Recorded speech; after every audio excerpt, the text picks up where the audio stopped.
एक ऐसी सिचुएशन जिसमें बहुत से लोग बिना जाने समझे फंस जाते हैं। तो चलिए कहानी शुरू करते हैं अभिषेक से। बाहर से देखने पर उसकी जिंदगी एकदम परफेक्ट लगती है, एक अच्छी नौकरी, शानदार घर और एक बढ़िया इनकम। लेकिन पर्दे के पीछे अभिषेक को एक सोने के पिंजरे में कैद होने जैसा महसूस होता है। ये बात अभिषेक के अंदर चल रहे संघर्ष को बिल्कुल साफ दिखाती है। दुनिया की नजरों में तो वो एक राजा था, लेकिन अंदर ही अंदर वो अपनी ही कामयाबी का गुलाम बन चुका था। देखिए, कागज पर तो अभिषेक ने वो सब कुछ हासिल कर लिया था जो समाज चाहता है, एक मोटी सैलरी, एक सुंदर घर, एक अच्छी कार। लेकिन इन सब के बावजूद वो पहले से कहीं ज्यादा फंसा हुआ महसूस कर रहा था। और फिर एक दिन अचानक सब कुछ बदल गया। एक आम सी वीडियो में सुना गया सिर्फ एक सेंटेंस, और उस एक लाइन ने अभिषेक की पूरी दुनिया हिला दी। उसे अपने आराम के पिंजरे पर सवाल उठाने पर मजबूर कर दिया। सोचिए जरा, ये सुनना कैसा लगेगा। आप एक फाइनेंशियल डिजास्टर से सिर्फ एक खराब महीना दूर हैं। डॉक्टर बुक नाम के एक शख्स के इन शब्दों ने अभिषेक को अंदर तक हिलाकर रख दिया। उसे पहली बार अपनी फाइनेंशियल सिक्योरिटी की कच्ची नींव का एहसास हुआ। डॉक्टर बुक ने समझाया कि ये जो जाल है, ये असल में 5 परतों से बना है, और हर एक परत आपको आराम में और भी गहराई तक खींचती चली जाती है। तो चलिए इन परतों को एक-एक करके खोलते हैं। सबसे पहला जाल, ये मान लेना कि इनकम ही वेल्थ यानी दौलत है। अभिषेक कमा तो बहुत रहा था, लेकिन वो पैसा उसके हाथ में आता था और सीधा बिल्स और खर्चों में चला जाता था। वो अपने पैसे का मालिक नहीं था, वो तो बस एक मिडलमैन था। तो सवाल ये है कि आखिर पैसा जाता कहाँ है? यहीं पर दूसरा जाल सामने आता है, जिसे कहते हैं फ्रैगमेंटेशन ट्रैप, यानी टुकड़ों में बंटना। एक मोटी तनख्वाह सैकड़ों छोटे छोटे लीक्स में गायब हो जाती है। वो सुबह की कॉफी, वो अचानक की गई ऑनलाइन शॉपिंग, वो सब्सक्रिप्शंस जिनके बारे में हम भूल भी चुके हैं। और होता क्या है, जैसे जैसे आमदनी बढ़ती है, खर्चे भी उसी रफ्तार से बढ़ जाते हैं। ये है तीसरा जाल, लाइफस्टाइल इन्फ्लेशन। एक बेहतर कार, एक बड़ा घर, ये सब तरक्की जैसा लगता है ना? लेकिन असल में ये सिर्फ पिंजरे की सलाहों को और मजबूत कर रहा होता है। अब एक सवाल खुद से पूछना बनता है, क्या कल अपनी नौकरी छोड़ी जा सकती है अगर मन करे तो? अगर इसका जवाब नहीं है, तो इसका मतलब है सोने की हथकड़ियां लग चुकी हैं। यही है चौथा जाल, जब अपनी ही लाइफस्टाइल एक पिंजरा बन जाती है।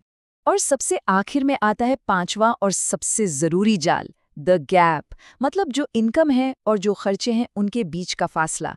ये फासला जितना छोटा होगा, हमारी आज़ादी उतनी ही कम होगी। अभिषेक ने बहस की, इसमें मेरी गलती नहीं है, ये तो सिस्टम की गलती है। इसके जवाब में डॉक्टर बुक ने आराम की असलियत पर एक बहुत ही पावरफुल कहानी सुनाई, एक भेड़िए की कहानी। एक समय की बात है, एक बहुत ताकतवर भेड़िया था, जंगल का राजा।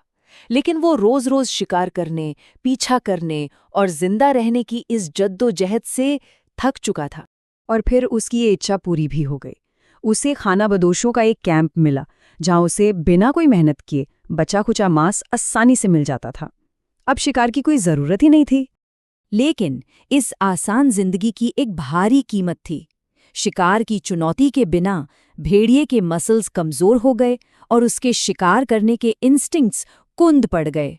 उसका आराम ही उसे कमजोर बना रहा था। और फिर एक दिन वो आसान खाना मिलना बंद हो गया। भेड़िया फिर से भूखा था, लेकिन जब उसने शिकार करने की कोशिश की तो उससे एक भयानक सच्चाई का एहसास हुआ कि वो अब शिकार कर ही नहीं सकता। वो इतना कमजोर हो चुका था, अपने ही आराम की वजह से लाचार हो गया था। ये भेड़िए की कहानी एक बहुत बड़ी चेतावनी है। एक आरामदायक सैलरी बिना किसी चैलेंज और ग्रोथ के उस भेड़िए के लिए मुफ्त के खाने जैसी ही है। ये आपको मजबूत नहीं बनाती, बल्कि आपकी ताकत को धीरे धीरे खत्म कर देती है। तो इस जाल से बाहर कैसे निकला जाए? डॉक्टर बुक ने अभिषेक को एक बहुत ही सिंपल 3 स्टेप का प्लान दिया। ये प्लान असल में अपनी आज़ादी को फिर से हासिल करने के लिए बनाया गया है। इसका सिर्फ एक मकसद है, उस गैप को बढ़ाना और आराम के इस जाल को तोड़कर बाहर निकलना। पहला कदम, आराम कम करें। वो जो पैसों के छोटे छोटे लीकेजेस हैं ना, उन्हें बंद करें। फिजूल के खर्चों में कटौती करें। जैसे ही ये होगा, वो गैप अपने आप बढ़ना शुरू हो जाएगा। दूसरा कदम है अपनी इनकम बढ़ाएं। और ये कैसे होगा? मुश्किलों को अपनाकर, बिल्कुल एक मसल की तरह हमारे स्किल्स और नॉलेज सिर्फ प्रेशर में ही बढ़ते हैं। खुद को चैलेंज करना होगा और इनकम भी साथ साथ बढ़ेगी। अभिषेक इस प्लान के लिए पूरी तरह से तैयार था। वो समझ गया था कि जो जाल सालों में बना है, उससे निकलने में थोड़ा समय तो लगेगा।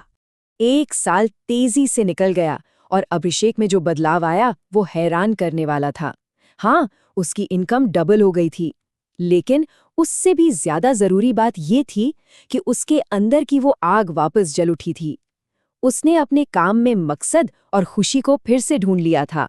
तो आखिर में ये सवाल बचता है सोचने के लिए कि हमारा जो कंफर्ट जोन है वो हमें मजबूत बना रहा है, या फिर ये वो छिपा हुआ जाल है जो हमारी असली काबिलियत को धीरे धीरे खत्म कर रहा है।